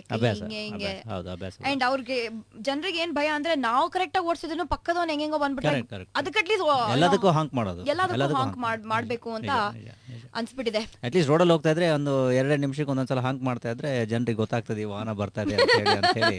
ಬಹುಶಃ ಬಹಳಷ್ಟು ಜನರಿಗೆ ಈ ರೀತಿಯ ಡ್ರೈವರ್ಗಳಿಗೆ ಈ ರೀತಿಯ ತಪ್ಪು ಕಲ್ಪನೆ ಇದೆ. ಏನಿಲ್ಲ ಅಂದ್ರೆ ಸುಮ್ಮನೆ ಹಾಂಕ್ ಮಾಡ್ತಾರೆ. ಈವನ್ ಡಿಪೆಂಡಿಮ್ ಸರ್, ಇಲ್ಲಿ ಯಾರು ಮಾಡಲ್ಲ ಡಿಪೆಂಡಿಮ್. ಎಷ್ಟು ಲೈಟ್ಸ್ ಹೆಂಗ್ ಕಣ್ಣು ಹೊಡೆಯುತ್ತೆ ಅಂದ್ರೆ, ನಾನು ಪ್ರತಿದಿನ ಶೋ ಅಲ್ಲಿ ಹೇಳ್ತೀನಿ, ನೀವು ಸಾಯಂಕಾಲ ಗಾಡಿ ಓಡಿಸುವಾಗ ಪ್ಲೀಸ್ ನಿಮ್ಮ ಲೈಟ್ಸ್ ಅನ್ನ ಡಿಪೆಂಡಿಮ್ ಮಾಡಿ, ಡೋಂಟ್ ಬ್ರೈಟ್ ಲೈಟ್ಸ್ ಅನ್ನ ಫ್ಲಾಶ್ ಮಾಡ್ಕೊಂಡು ಹೋಗ್ಬೇಡಿ ಅಂತ. ನಿಜ, ಹೈ ಬೀಮ್ ಅನ್ನ ಬೆಂಗಳೂರು ನಗರದಲ್ಲಿ ಉಪಯೋಗನೆ ಮಾಡಬಾರ್ದು ಅಂತೇಳಿ ಹೈಕೋರ್ಟ್ ರೂಲಿಂಗ್ ಕೂಡ ಇದೆ. ಅದ್ರ ಮೇಲೆ ನಾವು ಕೇಸ್ಗಳನ್ನು ಕೂಡ ಹಾಕ್ತಾ ಇದ್ದೇವೆ. So it is only on city lights ಅಲ್ಲಿ ಯೂಸ್ ಮಾಡಬೇಕು. ನೀವು ಹೈ ಬೀಮ್ ಅನ್ನ ಉಪಯೋಗ ಮಾಡೋ ಹಾಗೆ ಇಲ್ಲ ಬೆಂಗಳೂರು ನಗರದಲ್ಲಿ. ಓಹೋ. ಸೊ ನೆಕ್ಸ್ಟ್ ಟೈಮ್ ಯಾರಾದ್ರೂ ಹೈ ಬೀಮ್ ಅನ್ನ ಉಪಯೋಗಿಸಿದ್ರೆ ಗಾಡಿ ನಂಬರ್ ನೋಟ್ ಮಾಡ್ಕೊಳ್ಳಿ, you can put a case on them. ಅಲ್ಲ, ಬೆಂಗಳೂರು ನಗರದ ಎಲ್ಲ ಕಡೆಗಳಲ್ಲೂ ಕೂಡ ಸ್ಟ್ರೀಟ್ ಲೈಟ್ ಇದ್ದೇ ಇರುತ್ತೆ. ಬಟ್ ಈವನ್ ಅದರ್ವೈಸ್ ಆ ರೀತಿಯ ಒಂದು ಹೈ ಬೀಮ್ ಹಾಕ್ಕೊಂಡು ಓಡಿಸ್ತಕ್ಕಂಥ ಪರಿಸ್ಥಿತಿ ಯಾವುದೇ ರೋಡ್ನಲ್ಲೂ ಇಲ್ಲ. Maybe except outskirts, but that is just now it has been added to the city. So ಈಗ ಇಲ್ಲಿ ಸಿವಿಕ್ ಇನ್ಫ್ರಾಸ್ಟ್ರಕ್ಚರ್ ಅಮ್ಯುನಿಟೀಸ್ ಎಲ್ಲ ಬಂದ ಮೇಲೆ ಅದು ಕೂಡ ಇದಾಗ್ತದೆ. ಇಲ್ಲ, ಹೈ ಬೀಮ್ ಇಲ್ಲ ಅಂದ್ರೂ ಪರವಾಗಿಲ್ಲ, ಗಾಡಿಯಲ್ಲಿ ಲೈಟ್ ಇದೆಯಲ್ಲ ಗುರು, ಗಾಡಿ ಲೈಟ್ ಇದ್ರೆ ಆ ಲೈಟ್ ಕಾಣುತ್ತಲ್ಲ ಮುಂದೆ ಏನ್ ನಡೀತಾ ಇದೆ ಅಂತ ಅಲ್ವಾ? ಹೈ ಬೀಮ್ ಅನ್ನ ಓನ್ಲಿ ಹೈವೇಗಳಲ್ಲಿ ನೀವು ಇದು ಹೋಗುವಾಗ ಪಿಚ್ ಡಾರ್ಕ್ ಇರುವಾಗ ಉಪಯೋಗ ಮಾಡಬೇಕಾಗ್ತದೆ. ಇಲ್ಲಿ ಸ್ಟ್ರೀಟ್ ಲೈಟ್ಸ್ ಇರೋದ್ರಿಂದ to large extent you don't require. ನಿಜ, Bangalore is a civilise city. ಆ ರೀತಿ ನೀವು ಬೇರೆ ನಗರಗಳಿಗೆ ಕಂಪೇರ್ ಮಾಡಿದ್ರೆ ಇಲ್ಲಿ ಸ್ವಲ್ಪ ಕೆಲವೊಂದು ವಿಷಯಗಳಲ್ಲಿ we are better off. Especially seat ಬೆಲ್ಟ್ಗೆ ನೀವು ಇದನ್ನು ಮಾಡಿದಾಗ ಸೀಟ್ ಬೆಲ್ಟ್ ಕಂಪ್ಲೈನ್ಸ್ ಚೆನ್ನಾಗಿದೆ. ಸನ್ ಫಿಲ್ಮ್ ಇದ್ರ ಬಗ್ಗೆ ಕೂಡ ಹೇಳೋದಾದರೆ, sun film compliance is better here. We have also emphasised and enforced it. But ಸುಮಾರು 80%, 90%, 80% ಇತ್ತು, ಈಗ ಆಲ್ಮೋಸ್ಟ್ 90% ಆಗಿದೆ. ನಾವು ಸ್ಪೆಷಲ್ ಡ್ರೈವನ್ನೆಲ್ಲ ಮಾಡಿದ್ಮೇಲೆ ಲಾಸ್ಟ್ ವೀಕ್ನಲ್ಲೇ ಸುಮಾರು ಒಂದು 20,000 ಕೇಸ್ಗಳನ್ನು ನಾವು ಹಾಕಿದ್ವಿ. ಅದಾದ ನಂತರದಲ್ಲಿ it has come down drastically. So ಆ ರೀತಿ ನೋಡಿದ್ರೆ ಕೆಲವೊಂದು ವಿಷಯಗಳಲ್ಲಿ ವಿ ಆರ್ ಬೆಟರ್, ಬಟ್ ಕೆಲವು ವಿಷಯಗಳಲ್ಲಿ we are not good. Especially two ವೀಲರ್ಗಳ ಬಗ್ಗೆ ತಗೊಂಡೋದ್ರೆ, ಟೂ ವೀಲರ್ ರೈಡಿಂಗ್ನಲ್ಲಿ ಬ್ಯಾಂಗ್ಳೂರ್ ಸಿಟಿ ಭಾಳಷ್ಟು ರ್ಯಾಶ್ ಆ್ಯಂಡ್ ನೆಗ್ಲಿಜೆಂಟ್ ಡ್ರೈವಿಂಗನ್ನು ನಾವು ನೋಡ್ತೇವೆ. ಫುಟ್ಪಾತ್ ಮೇಲೆ ಓಡಿಸ್ತಕ್ಕಂಥದ್ದು ಭಾಳ ಜನ ಹೊರಗಡೆಯಿಂದ ಬಂದವ್ರಿಗೆ ಇದು ಆಶ್ಚರ್ಯ ಆಗ್ತದೆ, ಫುಟ್ಪಾತ್ ಮೇಲೆ ಮೋಟರ್ ಸೈಕಲ್ಗಳು ಓಡಿಸ್ತಾರೆ. ಆ ರೀತಿಯ ಕೆಲವೊಂದು ತಪ್ಪು ಚಟುವಟಿಕೆಗಳು ನಮ್ಮಲ್ಲಿದೆ, ಅದನ್ನು ನಾವು ನಿಯಂತ್ರಿಸಬೇಕು. ನಾಟ್ ಜಸ್ಟ್ ದಟ್, ಈ ರೋಡ್ ಮಧ್ಯೆ ಡಿವೈಡರ್ ಕಲ್ಲಿರುತ್ತಲ್ಲ, ಡಿವೈಡ್ ಅದನ್ನ ತಳ್ಳಿಬಿಟ್ಟು ಮತ್ತೆ ಅಲ್ಲಿಂದಾನೆ ಸಿಂಕ್ ಆಗೋಗ್ತಾರೆ. ಟೂ ವೀಲರ್ಗಳಿಗೆ ಎಲ್ಲಿ ಬೇಕಾದ್ರೂ ನುಗ್ಲಿಕ್ಕೆ ಪ್ರಯತ್ನವನ್ನು ಎಲ್ಲ ಮಾಡ್ತಾರಲ್ಲ. ಹೌದು, correct. When does the police force B in full action? ಬರೀ ನಮ್ January 26th ಆ ಥರ ಏನೋ ಇಂಪಾರ್ಟೆಂಟ್ ಡೇಸ್, August 15th ಯಾವುದ್ರ ಬಗ್ಗೆ ಹೇಳ್ತಕ್ಕಂಥ? ಟ್ರಾಫಿಕ್ ಪೊಲೀಸ್ ಅವರು traffic we are always active, every day ಇಲ್ಲ we are correct, active. But ನಿಮ್ ಇಡೀ ಫೋರ್ಸ್ ಅನ್ನೆಲ್ಲ ನೀವು ರೋಡಲ್ಲೆಲ್ಲ ಹಾಕಿ ಇದೆಲ್ಲ ಮಾಡ್ಬೇಕು ಅಂದ್ರೆ ಈ ತರ Jan 26 December 15 ಈ ತರ ಅಲ್ಲ, ಏನಾದ್ರು ಅದಕ್ಕೆ ನಾವು ವಿಶೇಷ ಅರೇಂಜ್ಮೆಂಟ್ಗಳನ್ನ ಮಾಡ್ತೇವೆ. ಈ ರೀತಿ ಬೇರೆ- ಏನು 26 ಅಥವಾ 15 ಆಗಸ್ಟ್ ಇದೆ, ಆ ಸಂದರ್ಭಗಳಲ್ಲಿ ವಿಶೇಷ ಸೆರೆಮನಿಯಲ್ ಲೊಕೇಶನ್ಸ್, ಅದಕ್ಕೆ ಪೂರಕವಾಗಿ ಟ್ರಾಫಿಕ್ ಅರೇಂಜ್ಮೆಂಟ್ಸನ್ನು ನಾವು ಮಾಡಬೇಕಾಗ್ತದೆ, ಅದನ್ನು ಮಾಡ್ತೇವೆ. ಅದನ್ನು ಹೊರತುಪಡಿಸಿ ಪ್ರತಿದಿನವೂ ಕೂಡ ನಮ್ಮ ಬೆಂಗಳೂರು ಟ್ರಾಫಿಕ್ ಸಿಬ್ಬಂದಿಗಳೇನಿದ್ದಾರೆ ಬೆಳಗ್ಗೆಯಿಂದಲೇ ತಮ್ಮ ಕರ್ತವ್ಯವನ್ನು ಪ್ರಾರಂಭ ಮಾಡ್ತಾರೆ. ಪೀಕ್ ಅವರ್ಸ್ನಲ್ಲಿ ಮೇಯ್ನ್ ಇಂಪಾರ್ಟೆಂಟ್ ಇರ್ತಕ್ಕಂಥದ್ದು ಪೀಕ್ ಅವರ್ಸ್. ಪೀಕ್ ಅವರ್ನಲ್ಲಿ ನಾವು ಎಲ್ಲ ಸಾರ್ವಜನಿಕರು ಅವರವರ ಕೆಲಸದ ಸ್ಥಳಗಳಿಗೆ ಹೋಗಲಿಕ್ಕೆ ವ್ಯವಸ್ಥೆಯನ್ನು ಮಾಡಿಕೊಡಬೇಕಾಗ್ತದೆ, ಅದನ್ನು ಮಾಡ್ತಾರೆ. ಬೆಳಗ್ಗೆ ಪೀಕ್ ಅವರು ಕೂಡ ಈಗ ಅರ್ಲಿ ಮಾರ್ನಿಂಗ್ಗೆ ಶಿಫ್ಟ್ ಆಗ್ತದೆ. ಮುಂಚೆ 8 ಗಂಟೆ ಮೇಲೆ ಆಗೋದು, ಈಗ 7 ಗಂಟೆಗೆ ಕೆಲವೊಂದು ಕಡೆಗಳಲ್ಲಿ ವಾಹನ ದಟ್ಟಣೆ ಜಾಸ್ತಿ ಆಗ್ತಾ ಶುರು ಮಾಡ್ತದೆ. ಸೊ ಆ ಸಂದರ್ಭದಲ್ಲಿ ನಮ್ಮವರು ಇರಬೇಕಾಗ್ತದೆ, ಆ ಕೆಲಸವನ್ನು ಮಾಡ್ತಾರೆ. ಮತ್ತು ಸಾಯಂಕಾಲದ ಹೊತ್ತು ಅಗೇನ್ 5 ಗಂಟೆ ಅಥವಾ 4:15 ನಂತರದಲ್ಲಿ ಅಗೇನ್ ಪೀಕ್ ಅವರನ್ನು ನಾವು ಮ್ಯಾನೇಜ್ ಮಾಡಬೇಕಾಗ್ತದೆ. ಉಳಿದ ಸಂದರ್ಭಗಳಲ್ಲಿ ಟ್ರಾಫಿಕ್ ಎನ್ಫೋರ್ಸ್ಮೆಂಟ್ ರೆಗ್ಯುಲೇಷನ್ ಏನಿದೆ ಅದನ್ನು ಮಾಡ್ತಾ ಇರ್ತಾರೆ. ಬಟ್ ಮುಖ್ಯವಾಗಿರ್ತಕ್ಕಂಥದ್ದು ಈಗ ವಾಹನಗಳ ಸಂಖ್ಯೆ ಬೆಂಗಳೂರು ನಗರದಲ್ಲಿ ಸುಮಾರು 55 ಲಕ್ಷದಷ್ಟು ಇದ್ರೂ ಕೂಡ ನಮ್ಮ ಸಿಬ್ಬಂದಿಗಳ ಸಂಖ್ಯೆ ಇರ್ತಕ್ಕಂಥದ್ದು ಸುಮಾರು 2,700 ಈಗ ಅವೈಲೇಬಲ್ ಇರ್ತಕ್ಕಂಥದ್ದು. 3,400 ಸ್ಯಾಂಕ್ಷನ್ ಸ್ಟ್ರೆಂತು, ಅದರಲ್ಲಿ ಒಂದು 700 ವೇಕೆನ್ಸಿ ಇರೋದ್ರಿಂದ ಸುಮಾರು 2,700 ಅಷ್ಟು ಮಾತ್ರ ನಾವಿದ್ದೇವೆ. ಇಷ್ಟು ಕಡಿಮೆ ಸಂಖ್ಯೆಯಲ್ಲಿ ನಾವು ಬೆಂಗಳೂರು ನಗರದ ಇಷ್ಟು ದೊಡ್ಡ ಒಂದು ಏನು ಸಂಚಾರ ದಟ್ಟಣೆ ಇದೆ ಅದನ್ನು ನಿಯಂತ್ರಣ ಮಾಡಲಿಕ್ಕೆ ಪ್ರಯತ್ನವನ್ನು ಮಾಡ್ತಾ ಇದ್ದೇವೆ. ಒಂದು ಒಳ್ಳೆಯ ಅಂಶ ಅಂದರೆ ನಮ್ಮಲ್ಲಿ ಈಗಾಗಲೇ ಹೇಳಿದಾಗೆ ಟ್ರಾಫಿಕ್ ವಾರ್ಡನ್ಗಳು ಜೊತೆಗಿದ್ದಾರೆ, ಅದರ ಜೊತೆಗೆ ಹೋಮ್ ಗಾರ್ಡ್ಸ್ಗಳನ್ನು ನಾವು ತೆಗೆದುಕೊಳ್ತೇವೆ. ಪ್ರತಿ ದಿವಸ ಸುಮಾರು 500 ಜನ ಹೋಮ್ ಗಾರ್ಡ್ಗಳು ನಮ್ಮ ಜೊತೆ ಕೆಲಸವನ್ನು ಮಾಡ್ತಾರೆ. ಇದು ನಮಗೆ ಇದು ಕೂಡ ಸಹಾಯ ಆಗ್ತಾ ಇದೆ. ಸೊ ನೆಕ್ಸ್ಟ್ ವೀಕ್ ಹೈಲೈಟ್ ಬಂದು ಹೆಲ್ಮೆಟ್ಸ್ ಅಲ್ವಾ ಸರ್? ಫೆಬ್ರವರಿಯಿಂದ ನಾವು ಹೆಲ್ಮೆಟ್ ಬಗ್ಗೆ ಫೋಕಸ್ ಆಗಿ ಕೆಲವೊಂದು ಕ್ಯಾಂಪೇನ್ ಮತ್ತು ಎನ್ಫೋರ್ಸ್ಮೆಂಟ್ ಡ್ರೈವನ್ನು ಮಾಡಲಿಕ್ಕೆ ಯೋಚನೆಯನ್ನು ಮಾಡ್ತಾ ಇದ್ದೇವೆ. ಬಹುಶಃ 1 ಫೆಬ್ರವರಿ ಅಥವಾ 2 ಫೆಬ್ರವರಿಯಿಂದ ನಾವು ಮಾಡ್ತೇವೆ. ಸೊ ಈ Valentine's day fall in love with your self, ನಿಮ್ ಲೈಫ್ ಮೇಲೆ ನಿಮಗೆ ಪ್ರೀತಿ ಇರ್ಲಿ ಅಂತ. ಎಕ್ಸಾಕ್ಟ್ಲಿ ಅಲ್ವಾ? ಆಮೇಲೆ ಇನ್ನೊಬ್ಬರನ್ನ ನೋಡ್ಕೊಳ್ಳೋದಿರ್ಲಿ, ಫಸ್ಟ್ ನಮ್ಮನ್ನ ನಾವೇ ನೋಡ್ಕೊಳ್ಳೋಣ ಅಂತ. ನಿಜ. ನೀವು ಯಾವ ಗಾಡಿ ಓಡಿಸ್ತೀರಾ ಸರ್ ಅದೇ ದನ್ ಪೊಲೀಸ್ ಗಾಡಿ? ಅದರಿಂದ ಈಗ ಸದ್ಯಕ್ಕೆ ಯಾವುದೂ ಓಡಿಸ್ತಾ ಇಲ್ಲ. ಮನೇಲಿ ಒಂದು ಬುಲೆಟ್ ಇಟ್ಕೊಂಡಿದ್ದೀನಿ, ಅವಾಗ ಇವಾಗ ಬುಲೆಟ್ ಓಡಿಸ್ತಾ ಇರ್ತೀನಿ. ಓಹ್, ಬುಲೆಟ್ ವಾರೆ ವಾ. ಸೊ ನಿಮ್ಮನ್ನ I mean I don't think anybody has got to see you in on a bullet on the roads. ಇದ್ರೂ ಗೊತ್ತಾಗೋದಿಲ್ಲ, ಗೊತ್ತಾಗಲ್ಲ ಅಲ್ವಾ?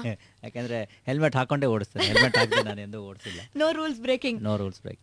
ಯಾ, ಫೈನಲ್ ಮೆಸೇಜ್ ನಿಮ್ಮ ಸೈಡ್ ಇಂದ ಮಹಾಜನಗಳಿಗೆ, ಅದು ಹಾರ್ಟ್ ಟಚ್ ಆಗೋ ತರ ನೀವು ಹೇಳ್ಬೇಕು ಸರ್. ಪೊಲೀಸ್ ಆಫೀಸರ್ ತರ ಅಲ್ಲ, ನೀವು ಹೇಳ್ಬೇಕು. ಒಂದು ವಿಷಯ ನಾವು ಮರ್ತೋದ್ವಿ, ಅಂಡರ್ ಏಜ್ ಡ್ರೈವಿಂಗ್. ಈ ಇದರಲ್ಲಿ ಮೈನರ್ಸ್ ಡ್ರೈವ್ ಮಾಡ್ತಕ್ಕಂಥದ್ದು ಕೆಲವು ಕಡೆಗಳಲ್ಲಿ ನಾವು ನೋಡ್ತಾ ಇದ್ದೇವೆ. ಇದು ಮಾಧ್ಯಮಗಳಲ್ಲಿ ಕೂಡ ಬಂದಿದೆ, ಕೆಲವು ಸಿಟಿಸನ್ ಕೂಡ ನಮಗೆ ಹೇಳಿದ್ದಾರೆ. ಈ ಚಿಕ್ಕ ಮಕ್ಕಳು ಅದರಲ್ಲೂ ಸ್ಕೂಲ್ ಯೂನಿಫಾರ್ಮ್ ಹಾಕ್ಕೊಂಡು ಶಾಲೆ ಸುತ್ತಮುತ್ತಲಿನ ವಾರ್ಡ್ನಲ್ಲಿ ಈ ಸ್ಕೂಟರ್ಗಳನ್ನು ಅಥವಾ ಸ್ಕೂಟಿಗಳನ್ನು ಓಡಿಸ್ತಕ್ಕಂಥದ್ದು, ಇದು ಬಹಳ ಅಪಾಯಕಾರಿಯಾಗಿರ್ತಕ್ಕಂತಹ ಒಂದು ವಿಷಯ. ಇದ್ರ ಬಗ್ಗೆ ಪೇರೆಂಟ್ಸು ಗಮನ ಹರಿಸಬೇಕಾಗ್ತದೆ.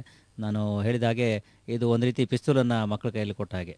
ಪಿಸ್ತೂಲ್ ಕೊಟ್ಟರೆ ಏನಾಗುತ್ತೋ ಅದೇ ರೀತಿ ನೀವು 2 ವೀಲರ್ ಕೀಯನ್ನು ಅವರಿಗೆ ಕೊಟ್ಟರೆ ಕೂಡ ಅದೇ ಡೇಂಜರ್ ಇರ್ತದೆ. Not only to them but also to others also. ಅವರಿಂದಾಗಿ ಬೇರೆಯವರು ಕೂಡ ತೊಂದರೆ ಆಗ್ಬೋದು, ಅನಾಹುತ ಆಗ್ಬೋದು.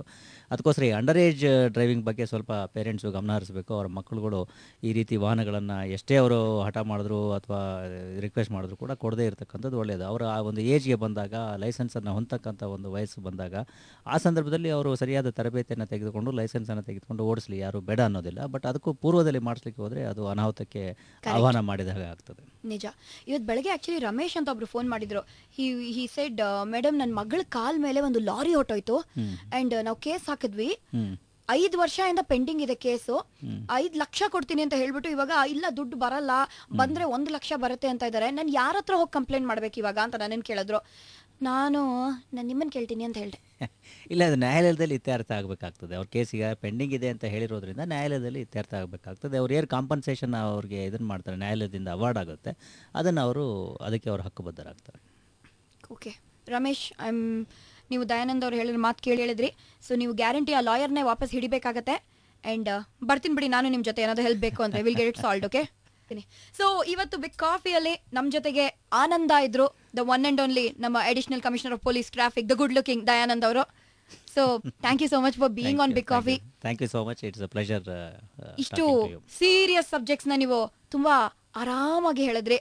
ನಮ್ಮ ಜನಗಳಿಗೂ ಅದು ಕ್ಲೀನಾಗಿ ಕಿವಿಯೊಳಗೆ ಹೋಗಿ ತುಂಬ್ಕೊಂಡಿರತ್ತೆ. ಅಂಡ್ ಸುಮಾರು ಜನರು ನೀವು ಮಾತಾಡಿದ್ದನ್ನೆಲ್ಲ ಅವರು ಮೊಬೈಲಲ್ಲಿ ರೆಕಾರ್ಡ್ ಬೇರೆ ಮಾಡ್ಕೊಂಡಿರ್ತಾರೆ, ಅದನ್ನ ಪದೇ ಪದೇ ಕೇಳಿಸ್ಕೊಳ್ತಾ ಇರಿ, so that you don't break any laws. ಅದು ಈ ವಾರ ಎಸ್ಪೆಷಲಿ ಟ್ರಾಫಿಕ್ ಅವೇರ್ನೆಸ್ ವಾರ ಆಗಿರೋದ್ರಿಂದ ಎಲ್ಲ ಕಡೆನೂ ನೀವು ಸೀಟ್ ಬೆಲ್ಟ್ ಹಾಕೊಂಡಿದ್ದೀರಾ, ಹೆಲ್ಮೆಟ್ ಹಾಕೊಂಡಿದ್ದೀರಾ ಅಂತ ಡಬಲ್ ಚೆಕಿಂಗ್ ನಡೀತಾ ಇರುತ್ತೆ. ಸಿಕ್ಕಾಕೊಂಡು ನನ್ನ ಮಾನ ಮರ್ಯಾದೆನ ಹರಾಜ್ಗೆ ಹಾಕ್ಬಿಡಿ. ಹೇಳಿದೀನಿ ಸರ್. ಇದು ರಸ್ತೆ ಚಾಲಕರಿಗೆ ಯಾವ ರೀತಿ ರಸ್ತೆಯನ್ನು ರಸ್ತೆಯಲ್ಲಿ ವಾಹನ ಓಡಿಸುವಾಗ ಅವ್ರಿಗೆ ತಾಳ್ಮೆ ಬೇಕಾಗ್ತದೋ ಅದೇ ರೀತಿ ಸಂಚಾರ ಪೊಲೀಸರಿಗೆ ಕೂಡ ತಾಳ್ಮೆ ಭಾಳ ಮುಖ್ಯವಾಗಿರ್ತಕ್ಕಂಥದ್ದು. ಸೊ ತಾಳ್ಮೆಯಿಂದ ನಾವು ಎಲ್ಲವನ್ನು ನೋಡಬೇಕಾಗ್ತದೆ, ಕೇಳಿಸ್ಕೋಬೇಕಾಗ್ತದೆ. ಕೆಲವೊಂದು ಸಲ ಆರ್ಗ್ಯೂ ಮಾಡ್ತಾ ಇರ್ತಾರೆ, ಅರೋಗೆಂಟಾಗಿ ನಮ್ಮ ಜೊತೆನೇ ಮಾತಾಡ್ತಾರೆ. ಆ ಸಂದರ್ಭದಲ್ಲಿ ಕೂಡ ನಾವು ತಾಳ್ಮೆಯಿಂದ ಇರಬೇಕಾಗ್ತದೆ. ಸೊ ಅದನ್ನು ರೂಢಿಗತ ಮಾಡ್ಕೊಂಡಿದ್ದಾರೆ ನಾವು. The one and only additional commissioner of police traffic ನಮ್ಮ ದಯಾನಂದ್ ಅವರು ಪ್ರೀತಿಯಿಂದ ಎಲ್ಲರೂ ಅಲ್ಲ ಅವ್ರ ವೈಫಲ್ ಅವ್ರನ್ನ ಆನಂದ ಅಂತ ಕರೀತಾರೆ. So lots of patience you have sir, ನಿಜವಾಗ್ಲು. ಇಡೀ ಟ್ರಾಫಿಕ್ ಡಿಪಾರ್ಟ್ಮೆಂಟ್ ನ ಕಾಪಾಡಬೇಕು, ನಮ್ಮಂತ ಮಕ್ಕಳನ್ನ ಕಾಪಾಡಬೇಕು, ಅನ್ರೂಲಿ ಕಿಡ್ಸ್ ಅನ್ನ ಕಾಪಾಡಬೇಕು. So how do you do it? ಈಗಾಗಲೇ ಹೇಳಿದಾಗೆ ಸಂಚಾರ ಪೊಲೀಸರಲ್ಲಿ ನಮಗೆ ತಾಳ್ಮೆ ಜಾಸ್ತಿ ಬೇಕಾಗ್ತದೆ. ಜನರ ಜೊತೆ ನಾವು ಬೆರೆತು ಕೆಲಸವನ್ನು ಮಾಡಬೇಕಾಗ್ತದೆ. ಜನರ ಒಂದು ಏನು ಸಮಸ್ಯೆಗಳಿದೆ ಅವುಗಳನ್ನು ಅರ್ಥಕೊಂಡು ನಾವು ಕೆಲಸವನ್ನು ಮಾಡಬೇಕಾಗ್ತದೆ. ಅದನ್ನು ನಮ್ಮ ಸಂಚಾರ ಪೊಲೀಸರು ಮಾಡ್ತಾ ಇದ್ದಾರೆ. ಸೊ ಒನ್ ಮೆಸೇಜ್ ಪಬ್ಲಿಕ್ ಏನ್ sir, what you expect from us? ನೀವು ನಮಗೋಸ್ಕರ ಇಷ್ಟೆಲ್ಲ ಮಾಡ್ತಿರುವಾಗ ನಾವು ನಿಮಗೋಸ್ಕರ ನಮ್ಮ ಸೇಫ್ಟಿಗೋಸ್ಕರ ಏನ್ ಮಾಡಬೇಕು? ಸೇಫ್ಟಿಗೋಸ್ಕರ ಏನು ಅಂದರೆ, ಈಗೇನು ರಸ್ತೆ ನಿಯಮಗಳಿದ್ದಾವೆ ಅಥವಾ ರಸ್ತೆ ಸುರಕ್ಷತೆಯ ಒಂದು ಏನು ಅಂಶಗಳಿದ್ದಾವೆ ಅದನ್ನು ಎಲ್ಲರೂ ಕೂಡ ಪಾಲನೆ ಮಾಡಿದ್ರೆ ಎಲ್ಲರೂ ಕೂಡ ಒಳ್ಳೆಯದಾಗ್ತದೆ. ಸೊ ಅದನ್ನು ಹೊರತುಪಡಿಸಿ ಬರೀ ಪೊಲೀಸರು ಕೇಸ್ ಹಾಕ್ತಾರೆ ಅಥವಾ ಪೊಲೀಸರು ತೊಂದರೆ ಮಾಡ್ತಾರೆ ಅನ್ನೋ ದೃಷ್ಟಿಯಿಂದ ನೀವು ಹೆಲ್ಮೆಟ್ ಹಾಕೋದಾಗಲಿ ಅಥವಾ ಸೀಟ್ ಬೆಲ್ಟ್ ಹಾಕೋದಾಗಲಿ ಅದನ್ನು ಮಾಡ್ತಕ್ಕಂಥ ಅವಶ್ಯಕತೆ ಇಲ್ಲ. ಹೆಲ್ಮೆಟ್ ಹಾಕ್ತಕ್ಕಂಥದ್ದು ಅಥವಾ ಸೀಟ್ ಬೆಲ್ಟ್ ಹಾಕಿದ ವಾಹನ ಚಲಾಯಿಸ್ತಕ್ಕಂಥದ್ದು ಅಥವಾ ಕುಡಿದ ಅಮಲಿನಲ್ಲಿ ವಾಹನ ಚಾಲನೆ ಮಾಡದೇ ಇರತಕ್ಕಂಥದ್ದು ಇದು ನಿಮ್ಮ ಸುರಕ್ಷತೆಯ ದೃಷ್ಟಿಯಿಂದ, ನಿಮ್ಮ ಒಂದು ಹತ್ತಿರದವರ, ನಿಮ್ಮ ಕ್ಲೋಸ್ ಡಿಯರ್ ಒನ್ಸ್ ಅವರ ಒಂದು ಸುರಕ್ಷತೆಯ ದೃಷ್ಟಿಯಿಂದ ಒಳ್ಳೆಯ ಅಂಶ ಅಂತ ಹೇಳಿ ಅದು ನಿಮ್ಮಲ್ಲಿ ಒಂದು ಕರಗತವಾಗಿ ನಿಮ್ಮ ಇದರಲ್ಲಿ ಬರಬೇಕು, ರೂಢಿಗತವಾಗಿ ನಿಮ್ಮಲ್ಲಿ ಬರಬೇಕಾಗ್ತದೆ. ಅಂಥ ಸಂದರ್ಭ ಬಂದರೆ ನೀವು ಏನು ಈ ರಸ್ತೆ ನಿಯಮಗಳನ್ನು ಪಾಲನೆ ಮಾಡ್ತೀರಿ ಅದು ನಿಮ್ಗೆ ಗೊತ್ತೇ ಆಗೋದಿಲ್ಲ. ಸೊ ಆ ರೀತಿ ನೀವು ಅದನ್ನು ಫಾಲೋ ಮಾಡ್ಕೊಂಡು ಹೋಗಿ perfect. It will become a part of your life, habit ಆಗೋಗುತ್ತೆ. ದಿನ ಬೆಳಗ್ಗೆ ಎದ್ದು ನೀವು ಬ್ರಷ್ ಟೀತ್ ಮಾಡೋದು ಮರಿತೀರಾ, ಮತ್ತೆ ಹೆಲ್ಮೆಟ್ ಮಾತ್ರ ಅದು ಹೆಂಗ್ ಮರ್ತೋಗುತ್ತೆ? You should not forget it. By the way, ಗೊತ್ತಾ ನಿಮ್ಗೆ ಇಷ್ಟು ದಿನ 100 rupees ಫೈನ್ಸ್ ಅಂತ ಇದ್ದಿದ್ದು ಇವಾಗ ಜಾಸ್ತಿ ಆಗ್ತಾ ಇದೆಯಮ್ಮ. ಎಷ್ಟು ಜಾಸ್ತಿ ಅಂತ ನಮ್ಮ ದಯಾನಂದ್ ಅವ್ರು ಹೇಳ್ತಾರೆ. ಈಗ ನಾವು ಪ್ರಪೋಸ್ ಮಾಡ್ತಾ ಇದ್ದೇವೆ ಸರ್ಕಾರಕ್ಕೆ. ಸರ್ಕಾರದ ಮಟ್ಟದಲ್ಲಿ ಆಗಬೇಕಾಗಿರ್ತಕ್ಕಂಥ ಒಂದು ನಿರ್ಣಯ. ಈಗ ಇರತಕ್ಕಂಥ ಒಂದು ಏನು ಈ ರೂಲ್ಸ್ ಇದೆ, ಸುಮಾರು 2007ನೇ ಇಸ್ವಿಯಲ್ಲಿ ಬಂದಿರತಕ್ಕಂಥ ಈ ಫೈನ್ ಅಮೌಂಟ್ ಎಲ್ಲ ಇದಾಗಿರ್ತಕ್ಕಂಥ ಪ್ರಿಸ್ಕ್ರೈಬ್ ಆಗಿರ್ತಕ್ಕಂಥದ್ದು ಈಗಿನ ಒಂದು ಪರಿಸ್ಥಿತಿಗೆ ಅನುಗುಣವಾಗಿ ಈ ಹೆಲ್ಮೆಟ್ ಆಗಲಿ ಅಥವಾ ಬೇರೆ ಯಾವುದೇ ಟ್ರಾಫಿಕ್ ವೈಲೇಷನ್ಸ್ ಏನಿದೆ ಅದರ ದಂಡದ ಮೊತ್ತವನ್ನು ಜಾಸ್ತಿ ಮಾಡಬೇಕು ಅಂತೇಳಿ ಸರ್ಕಾರಕ್ಕೆ ನಾವು ಮನವಿಯನ್ನು ಸಲ್ಲಿಸ್ತಾ ಇದ್ದೇವೆ. ಐನೋ ಕಷ್ಟಪಟ್ಟು ದುಡ್ದಿರೋ ದುಡ್ಡನ್ನ ದಂಡ ಮಾಡಬೇಡಿ, ದಂಡಕ್ಕೆ ಕಟ್ಕೊಂಡು ಅದ್ರ ಬದಲು ಗಾಡಿನ ಕ್ಲೀನ್ ಆಗಿ ಸೇಫ್ ಆಗಿ ಓಡಿಸಿ. Don't be sorry, be safe. That's our message you see. Sir, ನಿಮ್ಮಿಂದ ನಮ್ಮ ಲೈಫ್ ಸೂಪರ್ ಗುರು ಸರ್. Thank you. ನೀವು ಲೈಫ್ ಸೂಪರ್ ಗುರು ಅಂತ ಹೇಳ್ಬೇಕು. ಸೂಪರ್ ಗುರು. ಲೈಫ್ ಸೂಪರ್ ಸೂಪರ್ ಗುರು. ಇನ್ನೊಂದ್ಸತಿ ಲೈಫ್ ಸೂಪರ್ ಗುರು. ಯೇ